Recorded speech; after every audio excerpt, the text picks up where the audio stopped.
TV KPM.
Assalamualaikum dan salam sejahtera kepada anda semua yang sedang menyaksikan Didik TV KPM. Apa khabar semua?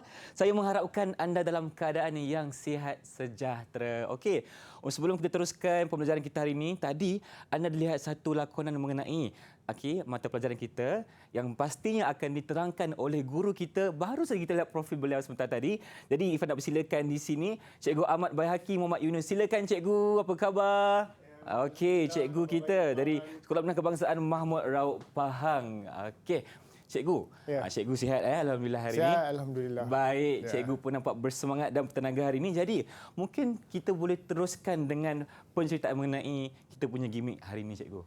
Baik, silakan. pertama sekali hari ini kita akan belajar satu tajuk yang cukup menarik, yang cukup bermakna untuk kita kenali apakah itu sejarah. Baiklah, sebelum itu saya nak minta kebenaran daripada Ifan untuk kita perkenalkan murid-murid yang akan bersama dengan kita pada hari ini. Okey, boleh cikgu. Kalau macam tu, apa kata kita mula? Ya, baik. Untuk kali ini, kita bawakan murid-murid daripada segenap ceruk Semenanjung Malaysia. Ya, kita berikan peluang untuk semua murid mendapat penampilan di Didik TV. Baiklah, yang pertama sekali pada hari ini bersama dengan saya, murid daripada Utara Semenanjung Malaysia, daripada negeri Perlis. Silakan. Perkenalkan diri anda. Hai, Assalamualaikum dan salam sejahtera. Waalaikumsalam. Nama saya Angga Izzati binti Aziz dan saya merupakan pelajar dari Maktab Rendah Sains Semarang Arau Perlis. Ya, itu daripada Arau, Ifan, ya. Jauh di Perlis sana. Jauh di Perlis sana. Okey, kita turun di selatan Semenanjung Malaysia daripada negeri Johor. Silakan, perkenalkan diri anda. Hai, Assalamualaikum. Saya Silvestris Jeffrey daripada SMK Layang-Layang. SMK Layang-Layang, ya, Sylvester Jeffrey, anak kacukan Itali dan Melayu, Ifan, ya. Kacukan Itali dan Melayu. Ya, saya tak bolehlah nak bercakap bahasa Itali hari ini. Okey. Baik, kita terbang di Malaysia Timur daripada negeri Sarawak. Sila perkenalkan diri anda. Hai, salam sejahtera. Nama saya Octavia Nyonya Hana Andapani. Saya bersekolah di SMK Asyakirin Bintulu, Sarawak. Sekolah pertama saya posting, Irfan. SMK Asyakirin Bintulu. Ya, daripada Sarawak. Itu zaman bila cikgu? Mungkin dah 10 tahun yang lepas ke macam mana? 2012. 2012. Ya. Okey, kita pergi ke negeri sebelah Sarawak. Daripada negeri Sabah, silakan. Hai, selamat pagi dan salam sejahtera. Nama saya Grace Abigail Johnny dan saya dari SMK Lohan Ranau, Sabah. Daripada Ranau, Sabah, ya, etnik dusun. Macam-macam bangsa dan juga latar hari ini bertepatan dengan keluarga Malaysia. Inilah murid-murid kita daripada hampir seluruh Malaysia, Ifan. Baiklah, tajuk kita pada hari ini, Ifan, ialah bab satu di tingkatan 1 iaitu mengenali sejarah. Baik. Dan jika kita lihat pada paparan slide yang ada di belakang saya ini, okey, kita perhatikan SP yang kita belajar pada hari ini. Yang pertama ialah kita akan memahami pengertian dan maksud sejarah. Yang kedua, kita akan melihat dan memahami konsep masa dan ruang masa dalam sejarah. Yang ketiga, kita akan membincangkan sumber sejarah. Dan yang keempat, kita akan lihat dan cuba untuk belajar kaedah penyelidikan sejarah. Baik. Okey, kita pergi pada yang pertama. Cikgu nak terangkan dahulu apakah maksud sejarah. Selalu orang menyebut tentang maksud ataupun menyebut tentang perkataan sejarah. Tetapi apakah sebenarnya sejarah? Kita lihat apakah kata tokoh sejarawan berkenaan dengan perkataan sejarah. Yang pertama kita akan lihat pada Herodotus, E.H. Carr, Ibn Khaldun dan kita akan lihat sejarawan tempatan Ifan daripada Profesor Khoo Kay Kim dan juga Muhammad Yusof Ibrahim. Baik, kita lihat yang pertama, kata Herodotus ialah sejarah merujuk kepada penceritaan tentang tindakan manusia. Ya, yang penting dan sebab berlakunya sesuatu peristiwa. Yang kedua kita lihat kepada E.H. Carr. Katanya sejarah merujuk pada suatu proses interaksi berterusan manusia yang penting dan sebab berlakunya sesuatu peristiwa. Dan yang ketiga, Ibn Khaldun. Katanya merujuk kepada tindakan manusia yang penting dan sebab berlakunya sesuatu peristiwa. Baik. Jadi jika kita lihat kepada 3 orang ahli sejarah ini, kita dapat lihat maksud sejarah itu sangat universal dan boleh ditafsirkan mengikut. Tapi yang penting, dia melibatkan tindakan manusia, fakta dan sesuatu yang tepat dan sahih. Saya nak minta murid untuk kongsikan sedikit latar belakang tokoh yang kita bincangkan hari ini. Boleh, Ifan? Boleh cikgu, silakan. Boleh. Siapa nak kongsikan bersama dengan cikgu pada hari ini? Silakan. Saya cikgu. Ya, Sylvester Jeffrey, silakan. Tokoh mana yang kita nak tonjolkan? Herodotus. Okey. Silakan. Herodotus ni ialah sejarawan yang mula menggunakan perkataan sejarah atau historia yang bermaksud penyelidikan dan penyiasatan terhadap peristiwa silam maupun sezaman. Ya. Karyanya yang terkenal ialah Histories atau The Persian War. Ya. Itu berkenaan sedikit latar belakang daripada Herodotus. Kita pergi kepada yang kedua mungkin. Siapa nak kongsi? Nak bantu cikgu? Silakan. Saya cikgu. Ya, silakan Octavia. Okey. Octavia. Saya ingin menceritakan tentang latar belakang sejarawan iaitu Ibn Khaldun. Karyanya yang terkenal ialah Muqaddimah yang mengandungi 6 bab. Ya, karya Karyanya- Muqaddimah ya. Okey, baik. Kita pergi kepada tokoh yang ketiga. Okey. Silakan Saya saya cikgu. berkongsi. Ya. Okey, Grace Abigail. Grace Abigail. Silakan. Saya ingin berkongsi dapatan maklumat tentang sejarawan IHK.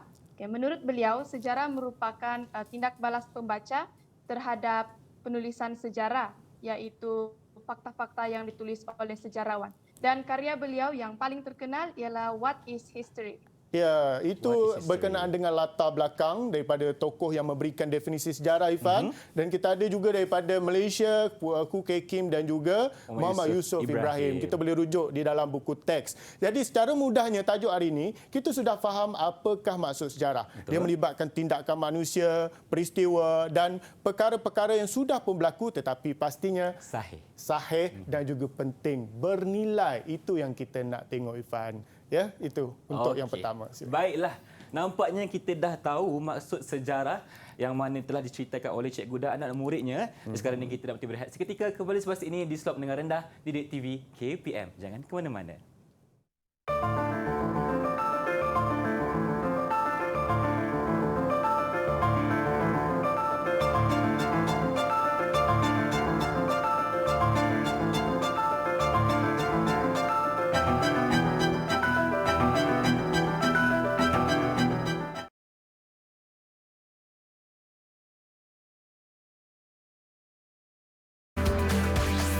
Didik TV KPM. Kembali bersama kami di Slot Mendengar Rendah Didik TV KPM dan hari ini kita sedang mempelajari mengenai mata pelajaran sejarah bersama dengan Cikgu Baihaki di studio bersama dengan anak-anak muridnya yang berada di seluruh Malaysia. Okey. Jadi cikgu tadi kita dah mengenai sejarah dan sekarang ni apa pula yang kita nak belajar? Ya, tajuk yang kedua kita nak belajar hari ini ialah tentang masa dan ruang masa di dalam sejarah. Okey, ini yang pertama kita akan lihat ialah konsep masa silam, Ifan. Okey, yang pertama sekali ialah murid-murid boleh lihat di sini iaitu masa silam ini disebut sebagai rentetan peristiwa yang sudah pun berlaku. Apa sahaja yang sudah pun berlalu semalam dan sebelum ini dalam tempoh yang lama itu dipanggil sebagai masa silam. Yang kedua, dia dikaji mengikut urutan yang disebut sebagai kronologi. Kronologi.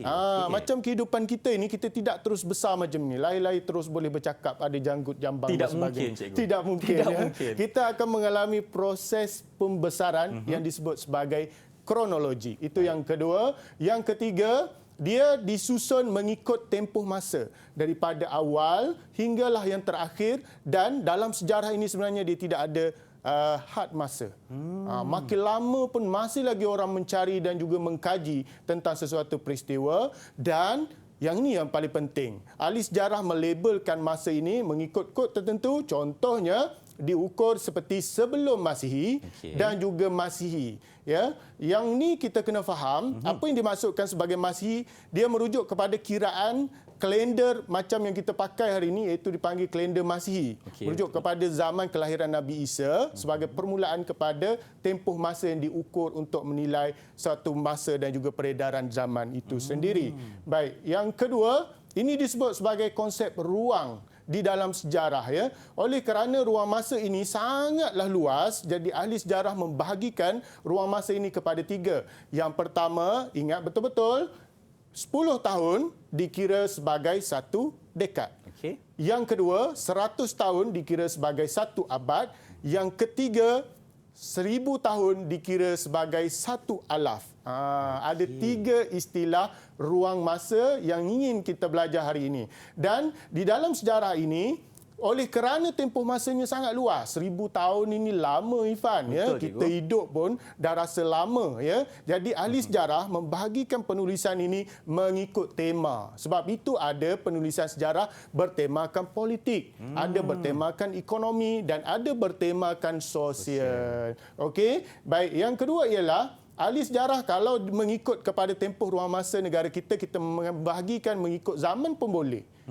Sebelum Masihi dan juga selepas Masihi, atau menggunakan istilah M itu di dalam kurungan. Ya. Dan kita boleh lihat banyak peristiwa yang berlaku dalam sejarah negara kita yang disusun mengikut ruang masa ini. Baik. Okey. Kita boleh lihat, cikgu. Kita silakan. Ada yang tanya soalan. Ada nak tanya soalan.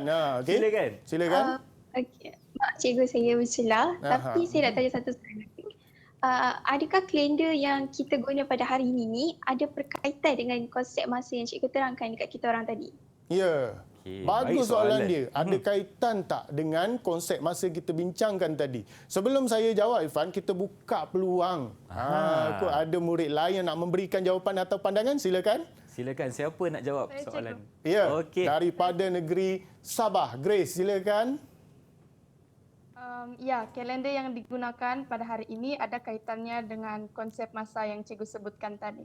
Ya, tepat sekali jawapan daripada Grace itu. Kita nak bagi berapa bintang? Berapa bintang, cikgu? Saya bagi 4 bintang daripada 5 bintang. Kenapa bukan 5, cikgu?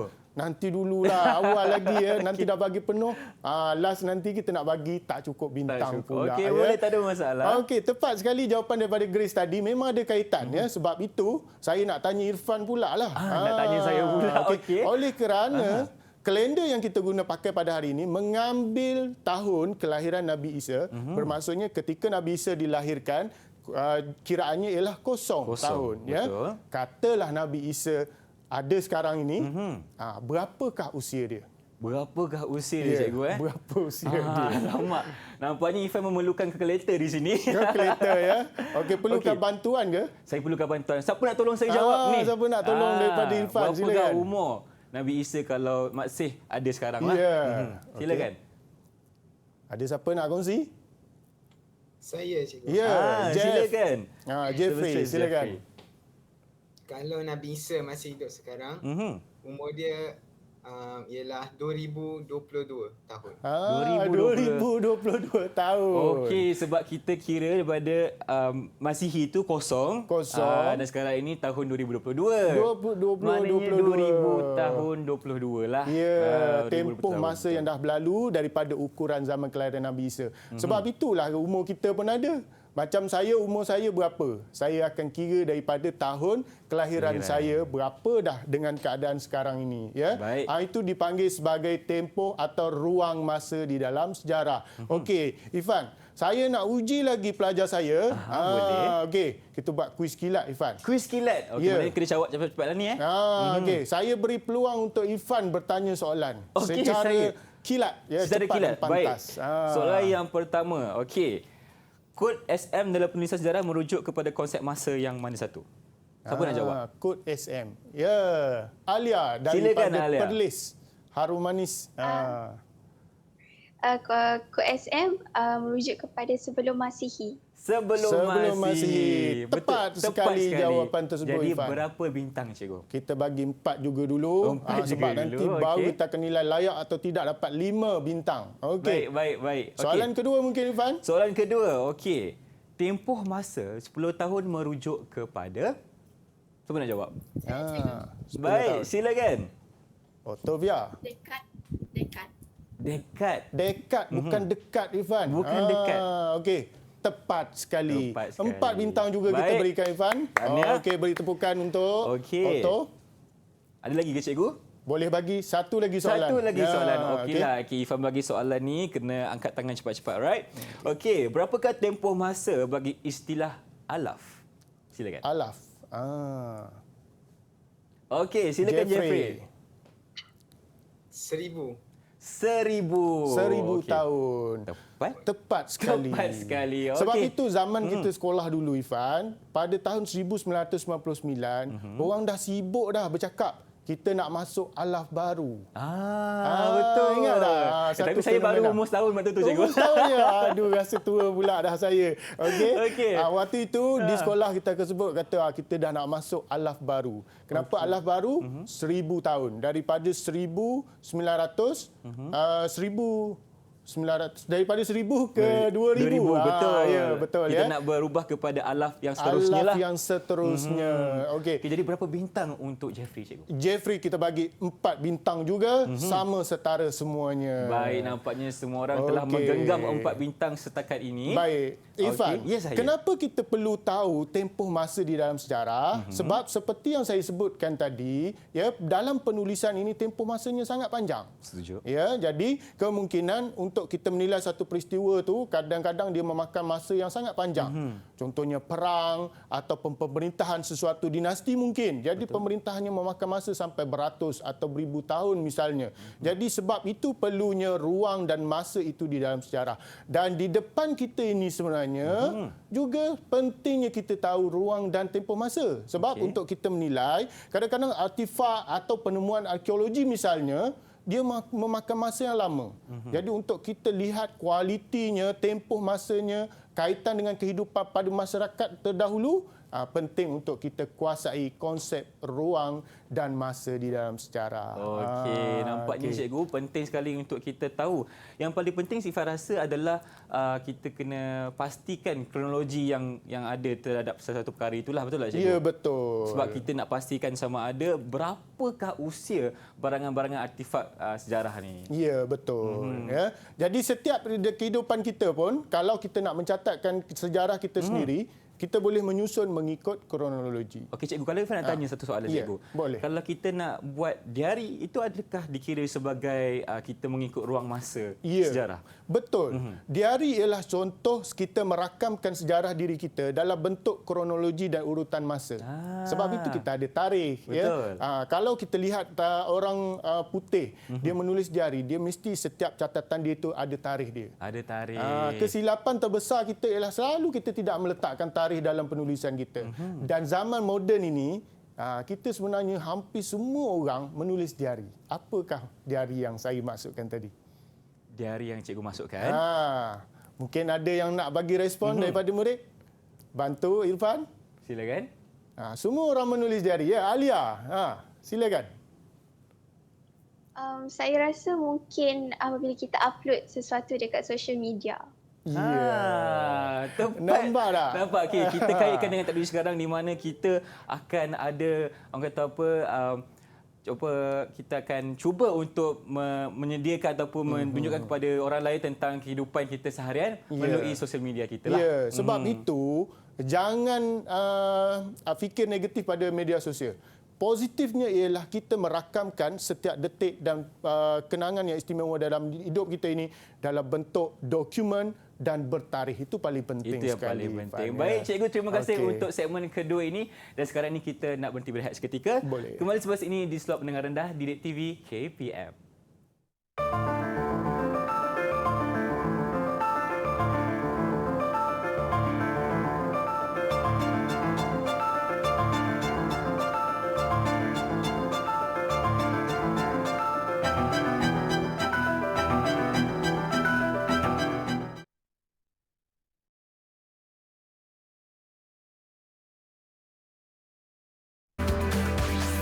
Didik TV KPM. Baik, kembali bersama kami di Didik TV KPM. Jadinya kita sekarang berada di segmen yang ketiga.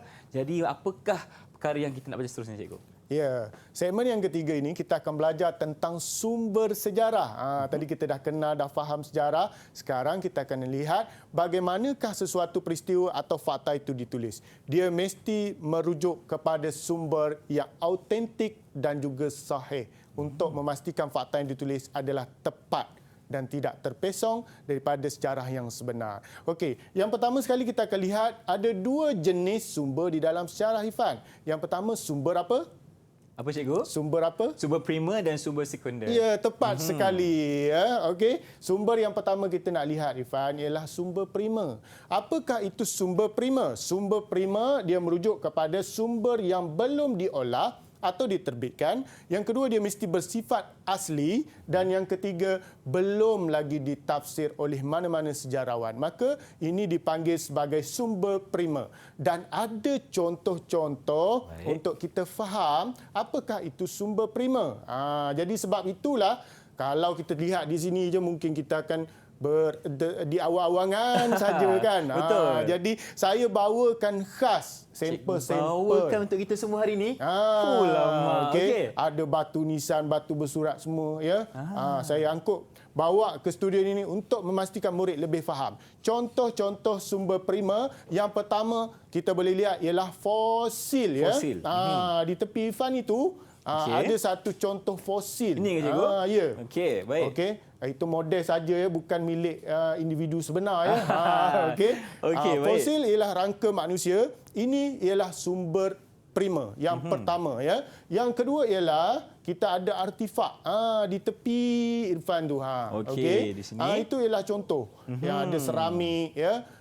Artifak ini ialah apa sahaja peralatan yang dibuat oleh manusia untuk berburu untuk kegunaan dalam kehidupan seharian. Baik. Itu juga disebut sebagai artifak. Yang ketiga, kita ada bukan artifak dan ada batu bersurat. Batu bersurat. Itu di depan Irfan tu. Ini dia, cikgu. Ada tulisan Okey. Jawi.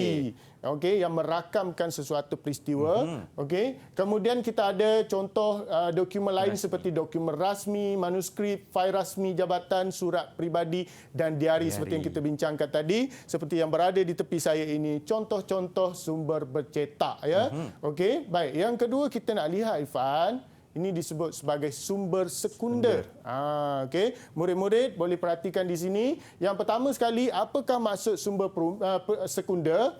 Dia bermaksud bahan yang telah diolah dan telah diterbitkan. Yang kedua, sudah pun tersebar kepada umum. Okey. Yang pertama, kita nak lihat apakah contoh sumber sekunder. Ya, kita boleh lihat seperti yang ada di tepi saya, bahan-bahan bercetak seperti akhbar, majalah, jurnal ya, dan ensiklopedia misalnya. Ini ialah contoh sumber sekunder. Okey. Faham ke murid-murid? Ya, kalau tak faham tanya saja. InsyaAllah cikgu jawab. Cikgu tak boleh jawab, Cikgu. Irfan yang akan jawab. Ada soalan. Ada soalan. Nampaknya. Terus soalan daripada Jeffrey. Silakan. Silakan. Cikgu, kenapa sumber primer dan sumber sekunder ni penting dalam sejarah? Kenapa kepentingan. prima dan sekunder penting, Fat? Ya, saya tak nak jawab dulu. Kita bagi ruang dulu supaya kita boleh nampak banyak pandangan di sini. Ada siapa nak kongsikan pandangan tentang soalan yang dikemukakan oleh Jeffrey? Ada? Okey, Alia silakan daripada Alia Perlis. Izzati. Silakan. Kalau sumber prima, dia ada bukti yang sahih. Ya. Manakala sumber sekunder pula dia nak tambah maklumat tentang suatu peristiwa ataupun sejarah yang dikaji tu. Ya, okey. Kita buka lagi satu lah peluang mungkin. Ada siapa lagi nak menambah atau Silakan. menyokong Siapa pandangan nak yang berani dikemukakan menjawab oleh Alia? soalan? Ada? Siapa lagi nak jawab? Tak ada. Okey. Okey, kita tutup. Kita tutuplah ruang itu. Okey, saya berikan 4 bintang untuk Alia atas jawapan tadi. Okey, tepat. Sumber prima dia membuktikan sesuatu peristiwa. Dia Okey. rujukan utama. Baik. Tetapi kita juga perlukan sumber sekunder untuk menyokong sumber prima tadi, Fan. Okey, baik. Baik. Sekarang ini di depan saya dah kongsikan. Betul. Sebenarnya saya ada tugasan juga untuk murid-murid yang bersama dengan saya hari ini. Okey, kita nak kongsikan apakah sumber yang ada di sekeliling rumah anda atau yang anda boleh dapatkan untuk kita kongsikan. Okey? Boleh kita tunjukkan serentak tak? Cuba angkat. Kita nak tunjukkan apakah bahan yang kita nak kongsikan pada hari ini.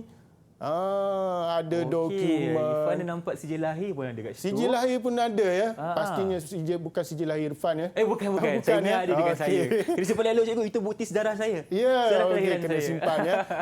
Okey, nampak tak ada kipas sate di situ, ada majalah. Okey, kita nak tahulah apa yang diorang kumpulkan itu, Irfan, boleh? Boleh, cikgu. Okey, Silakan. saya persilakan. Siapakah yang nak kongsikan bahan yang pertama? Sumber apakah, contoh apakah yang anda ingin kongsikan? Prima Silakan. ke, sekunder ke, silakan.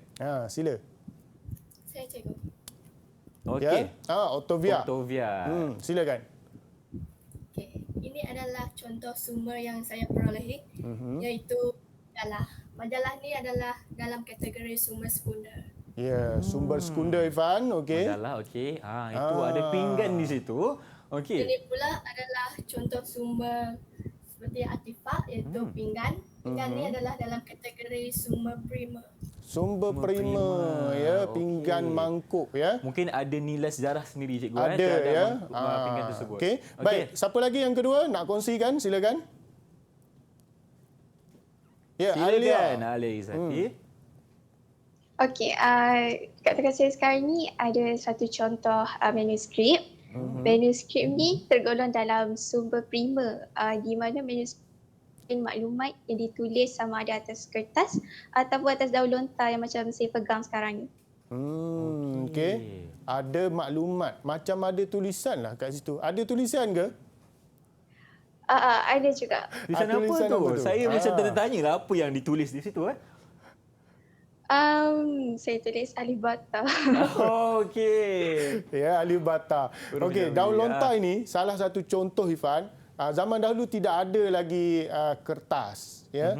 Jadi sebab itulah masyarakat pada zaman tersebut menulis di atas bahan-bahan seperti ini, batu, daun lontar, sebab tidak ada medium untuk mereka gunakan untuk menulis sesuatu catatan, ya.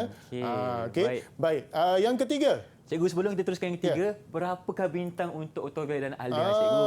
Okey, Alia kita berikan 5 bintang. 5 bintang nampak dah 5 hari ni. Okey, 5 Octavia bintang macam kita mana, berikan. cikgu? Octavia pun saya berikan 5 bintang 5 juga. bintang juga. Okey, baik. Sebab dia dah kenal, dia boleh cari, itu Dan bagi layak contoh pula tu. dapat 5 bintang. Okey, yang ketiga. Siapa nak kongsikan?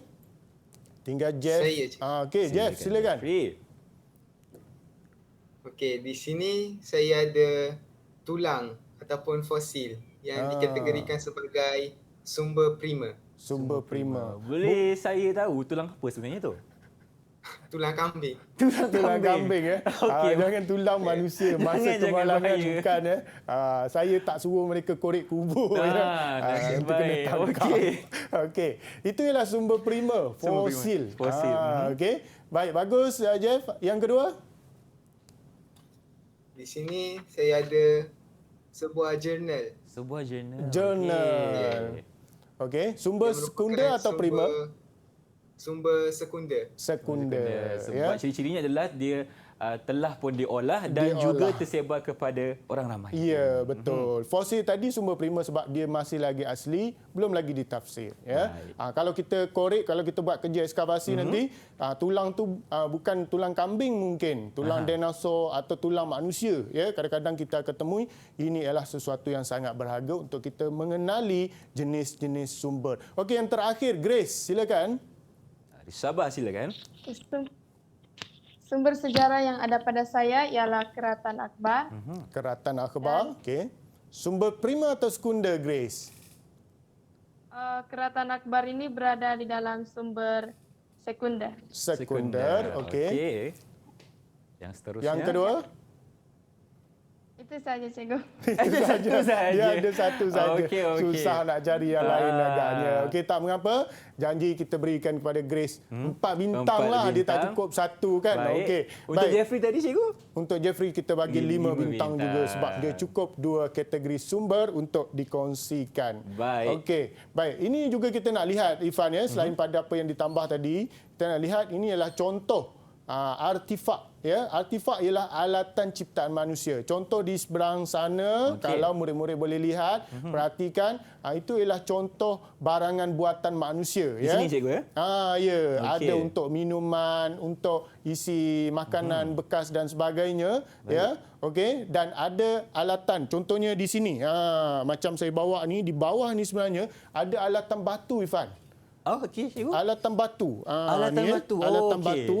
Okey. Dulu tidak ada pisau, tidak ada parang dan sebagainya untuk memotong, berburu, ya, menggunakan alatan batu.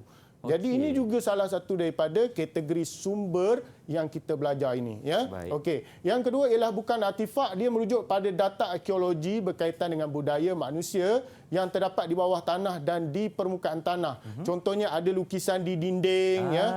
Pasti bukan lukisan di meja sekolah, dinding-dinding sekolah, bukan. Di dinding pada zaman dahulu. Ya, zaman dahulu, ya. Jangan ingat orang kuno kembali semula ke zaman ini, ya. Bukan. Okey. Seterusnya kita ada dokumen bercetak, contohnya seperti ensiklopedia yang merakamkan sesuatu yang sangat penting dan bernilai, Ifan, ya. Okey. Baik.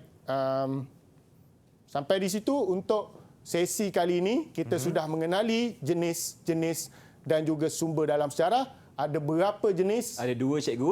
2. Yang pertama kita ada sumber prima. Yang kedua kita ada sumber sekunder. Dan mungkin Cikgu boleh ceritakan lagi sekali mengenai ciri-ciri kedua-dua sumber tersebut, Cikgu. Okey. Yang pertama sekali untuk pengukuhan supaya murid ingat dan faham, sumber prima dia belum lagi diolah bersifat asli, sumber sekunder dia sudah pun tersebar kepada umum dan juga bersifat menyokong, ya. Dan daripada sumber ini saya nak tambah sedikit, Ifan, sebenarnya kenapa kita perlu memahami dan juga mengkaji sumber, sebab di dalam sumber itu dia mengandungi banyak maklumat. Betul. Bukan sekadar tulisan atau bentuk saja. Contohnya batu bersurat ni, Ifan, kita lihat di dalam tulisan itu dia ada mesej. Ada mesej. Contohnya di Kuala Berang, terjumpa batu bersurat yang menulis tentang rupanya sudah muncul ataupun penyebaran agama Islam sudah berlaku di kawasan tersebut.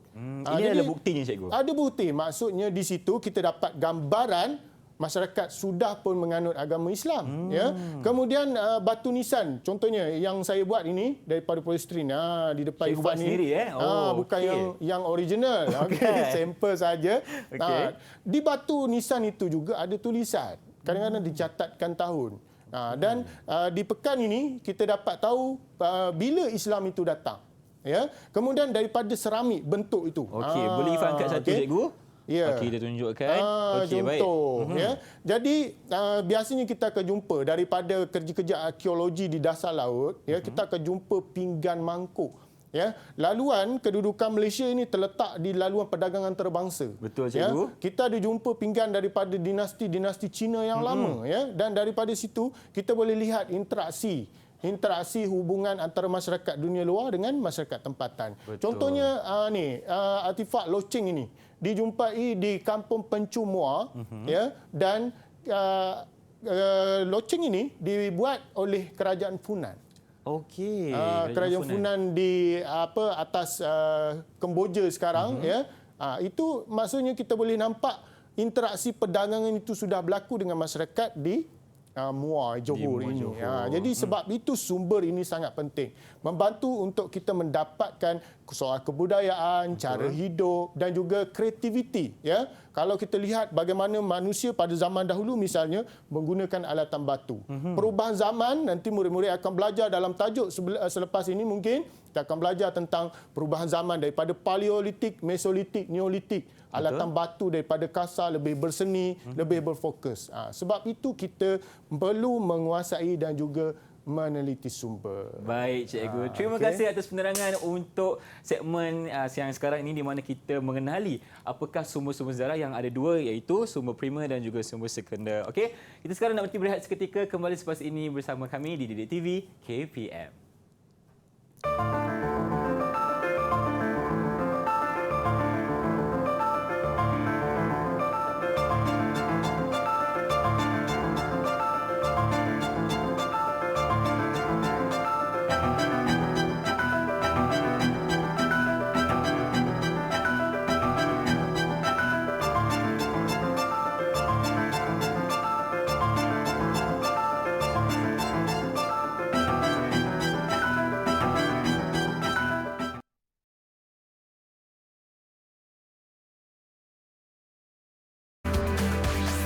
Didik TV KPM. Kembali bersama kami di Didik TV KPM dan sekarang ini kita berada di segmen yang kita akan kongsikan kepada anda semua, iaitu apa, Cikgu? Okey, segmen yang keempat ini kita akan perhatikan tajuk kaedah penyelidikan dalam sejarah. Baik. Ya. Okey, buat makluman dan juga pengetahuan murid-murid, terdapat 3 kaedah penyelidikan dalam sejarah, ya. Susah Ifan, ahli sejarah ini nak dapatkan sesuatu maklumat. Jadi sebab itu kaedah itu perlu berbeza, ya. Okey, yang pertama sekali kita ada kaedah bertulis, yang kedua kaedah lisan, yang ketiga kaedah apa Ifan? Arkeologi. Arkeologi. Okey, kita lihat yang pertama kaedah bertulis, ya. Okey, kaedah bertulis ini dia merujuk kepada kajian terhadap sesuatu peristiwa daripada maklumat pada sumber yang dipahat atau ditulis. Sebab itu kita bawa contoh batu bersurat tadi, okey, dan juga daun lontar yang dikongsikan oleh Alia, ya. Yang kedua ialah ada maklumat yang tidak direkod secara bertulis.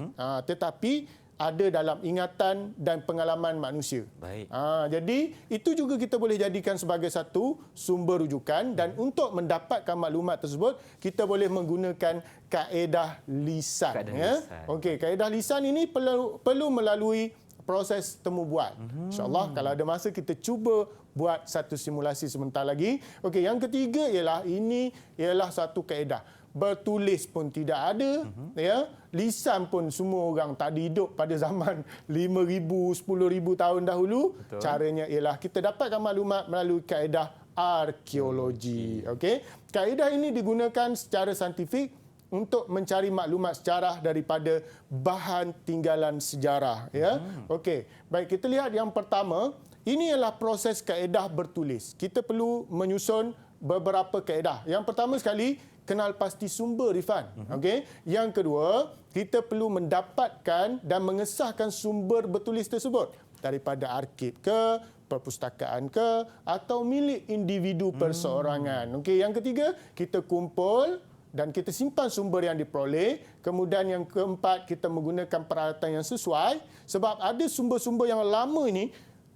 dia sangat sensitif, mudah rosak sebagainya. Jadi kita tidak boleh mengambil dengan kasar. Kadang-kadang kita perlu ambil fotokopi saja, ya. Yang penting maklumat itu kita boleh dapat untuk kita buat analisis yang terakhir. Ini ialah proses kaedah bertulis.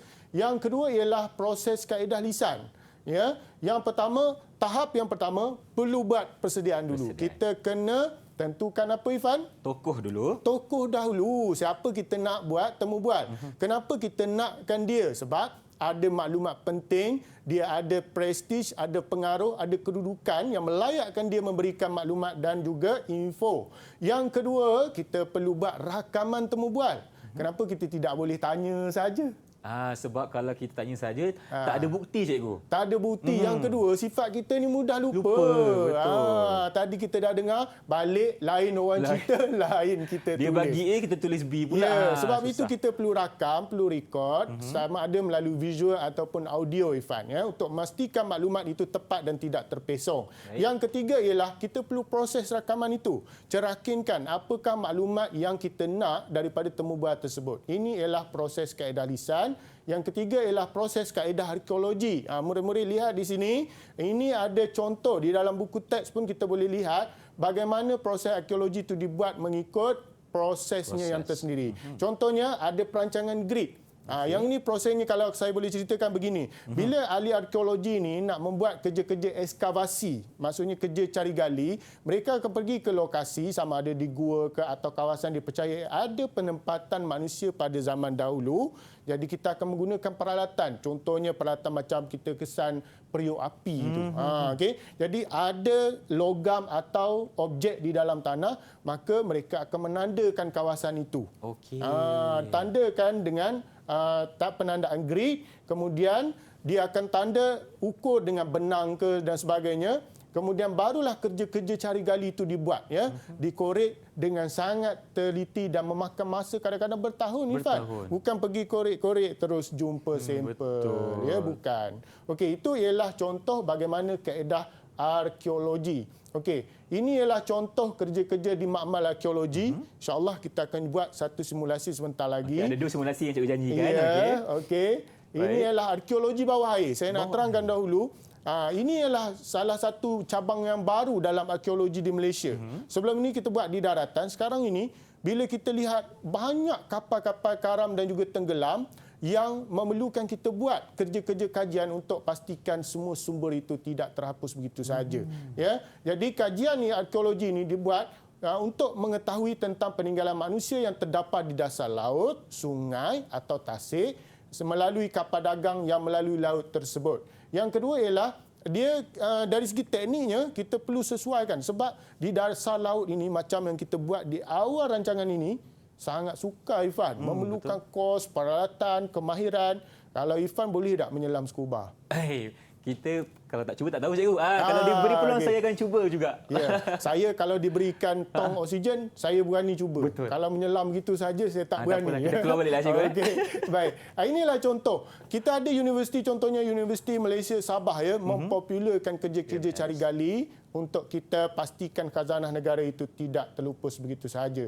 Inilah contoh proses kaedah arkeologi bawah air. Ya, ada penandaan grid ekskavasi. Di dalam buku teks diberikan gambaran bagaimana proses itu dibuat. Kemudian menggunakan peralatan menyelam. Yang ketiga ialah kita buat fotografi. Sebab tadi kita tengok tadi bukan dia selfie. Bukan. Penting kita nak tengok kedudukan bahan itu di dasar dan tapak asal bagaimanakah keadaannya. Melalui fotografi. Ya. Yang keempat ialah kita akan menggunakan kaedah paip udara. Sebab ada kawasan ataupun artifak yang ada di dasar laut sudah diselaputi lumpur.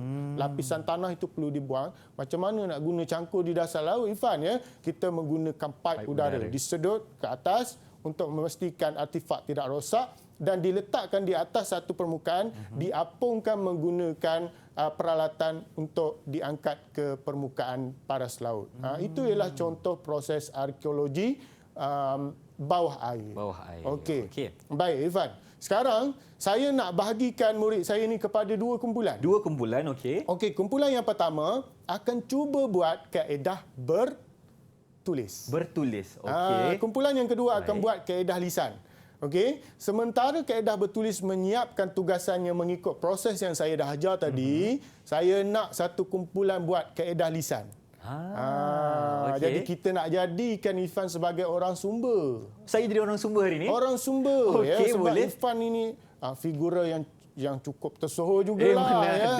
Berbanding dengan saya ini. Okey, boleh Irfan? Boleh cikgu, tak ada masalah. Boleh. Ini simulasi je kan? Boleh, tak ada masalah. Okay. Kita bagikan 2 kumpulan. Yang pertama, Jeffrey dan juga Alia akan buat tugasan kaedah bertulis. Yang kedua ialah Otto dan juga Grace akan buat kaedah lisan. Baik. Okey, dah bersedia ke murid-murid? Otto dah bersedia? Nampak dah ada. Okey, dah bersedia. Okey, silakan Otto. dan Grace akan mencatat maklumat ya. Okey, silakan. Okey. Selamat sejahtera Encik. Saya ingin sejahtera. bertanya tentang latar belakang Encik. Apakah nama penuh dan bilakah Encik dilahirkan? Okey, saya kena jawab ni. Saya orang semua ni. Okey, kena okey. jawab, ya. Baik. Okey, nama penuh saya adalah Irfan Syahmi bin Muhammad Safi. Okey, tarikh lahir saya adalah 11 Ogos 1998. Tahun tak tipu ya. Tak tipu, saya memang muda Memang lagi. nampak muda lah. Memang nampak muda. Okey, boleh. Teruskan Okey. Otto. Okey, soalan saya yang kedua ialah bolehkah Encik ceritakan tentang sejarah awal pendidikan? Sejarah awal pendidikan. Okey. Kalau macam tu kita mulakan dari sekolah rendah boleh cikgu Boleh. Okey, kalau sekolah rendah saya daripada tahun 2005 sehingga 2010, saya bersekolah di Sekolah Kebangsaan Seri Negeri Langkawi. Langkawi. Saya orang Kedah. sana. Saya orang Kedah cikgu.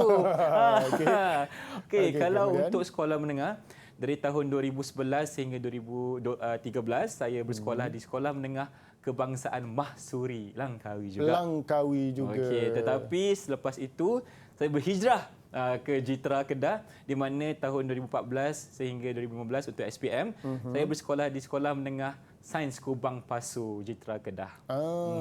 Okey. Mungkin ada lagi soalan Otto atau sudah habis temu bual? Okey. Ada. Ada lagi Soalan banyak. Okey, dia nak banyak tanya, soalan ya. ni. Tak apa berikan Okey. soalan saya cuba jawab Silakan. dengan baik. Okey. Soalan yang terakhir ialah apakah kejayaan terbesar dalam kejayaan Encik sekarang? Okey, kalau kita nak berkisarkan kejayaan saya rasa kejayaan terbesar sekarang ini adalah merupakan saya menjadi pengacara untuk Didik TV KPM. Didik TV Yes. KPM. Ya. Okey. Okey. Dah lengkap ya Otto? Ada lagi soalan?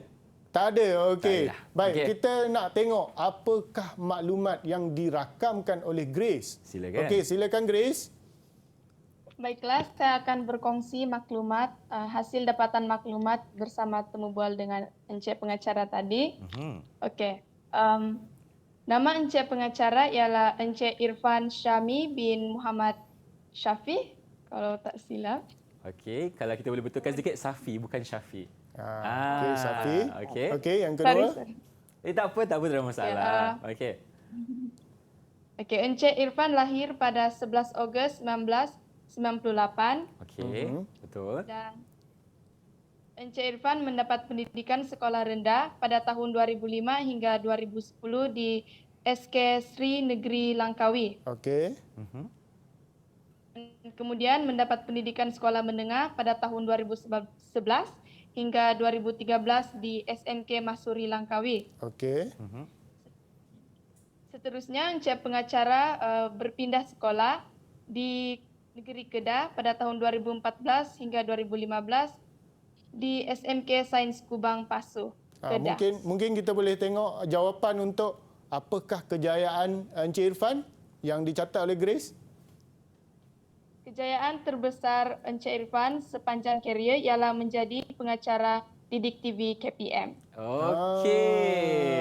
Saya nak tanya, adakah maklumat yang dicatat oleh Grace itu tepat?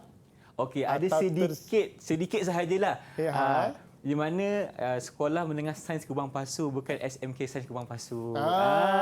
Sebab itu kita perlu merakam. Betul. Sebab kita nak pastikan maklumat itu tepat, autentik dan juga sahih, Irfan. Baik. Okey, baiklah.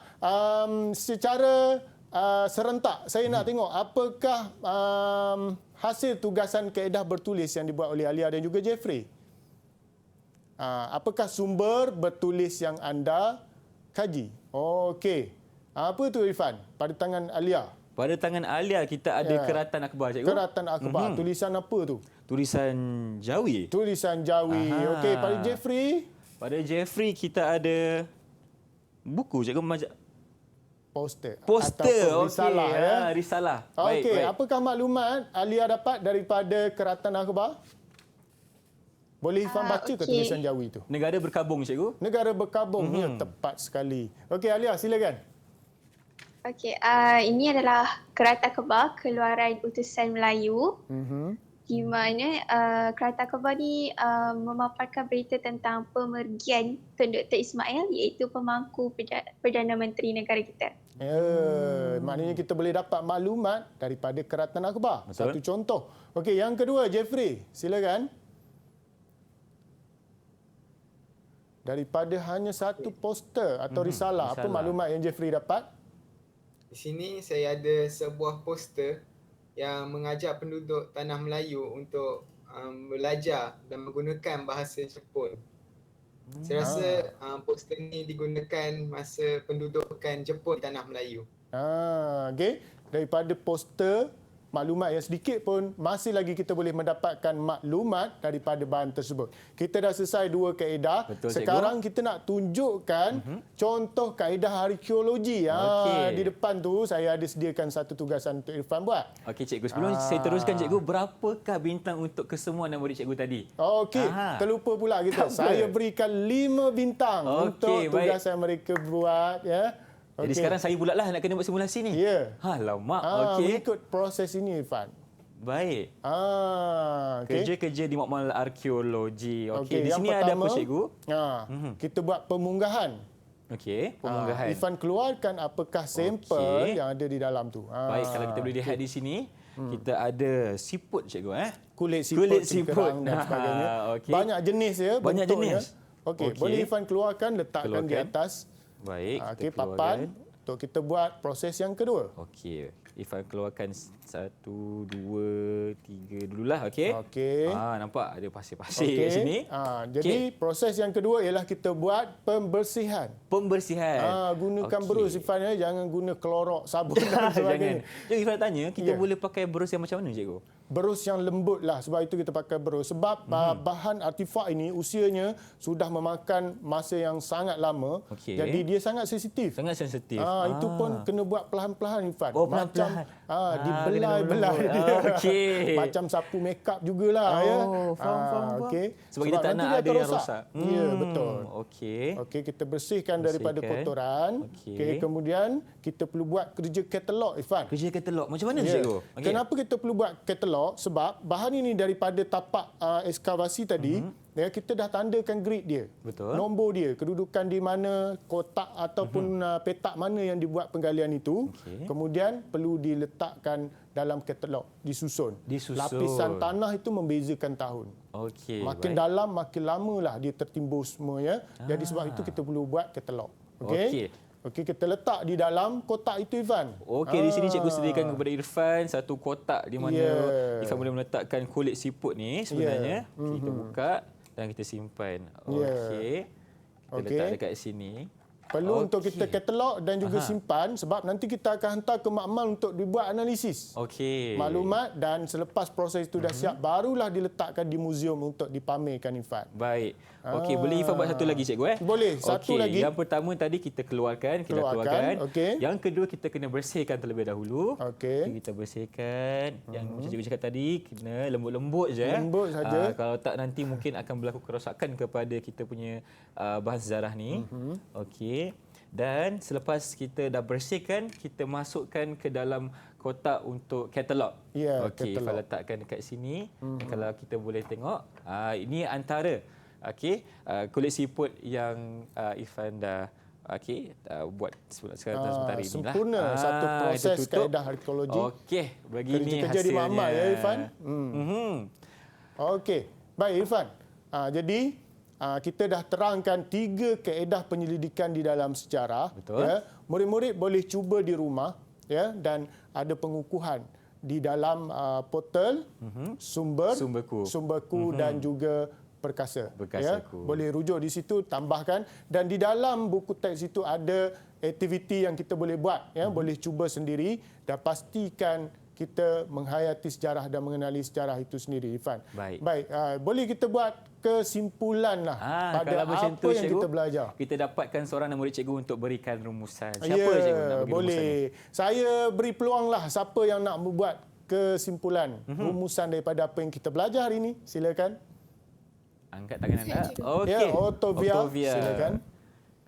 Pada pandangan saya lah, kaedah penyelidikan membantu menjadikan penulisan sejarah berkualiti dan boleh dipercayai. Menjadikan penyelidikan lebih berkualiti dan dipercayai. Okey, ada lagi seorang mungkin kita berikan peluang Sekarang untuk ni apa memberikan kata kita dapat kepentaksiran daripada cikgu mengenai prestasi keseluruhan daripada cikgu hari ini? prestasi. Baik, secara keseluruhannya daripada 5 bintang, saya berikan 5 bintang. Baik. Kalau dikira markah daripada 100, saya berikan 95 markah. 95 markah. Ya, atas kerja buat dan komitmen mereka, menunjukkan mereka faham dan menghayati apa yang kita belajar pada hari ini. Secara rumusannya pada hari ini, Fan, saya kongsikan kita dah faham apakah itu sejarah, mengenali konsep ruang masa dan juga sumber, kemudian kita cuba buat kaedah penyelidikan dan hargailah semua warisan khazanah negara seperti yang ada di depan anda pada hari ini. Betul. Kalau bukan kita hargai, siapa lagi cikgu? Ya, Terima betul. kasih cikgu kerana bersama kami di Didik TV KPM hari ini. Terima kasih juga kepada anak murid cikgu yang berada di dalam talian. Dan kalau rezeki kita berjumpa lagi dalam mata pelajaran sejarah, kita teruskan. Jangan lupa untuk sokong Didik TV KPM. Okay? Kita jumpa lagi. Assalamualaikum. Bye-bye.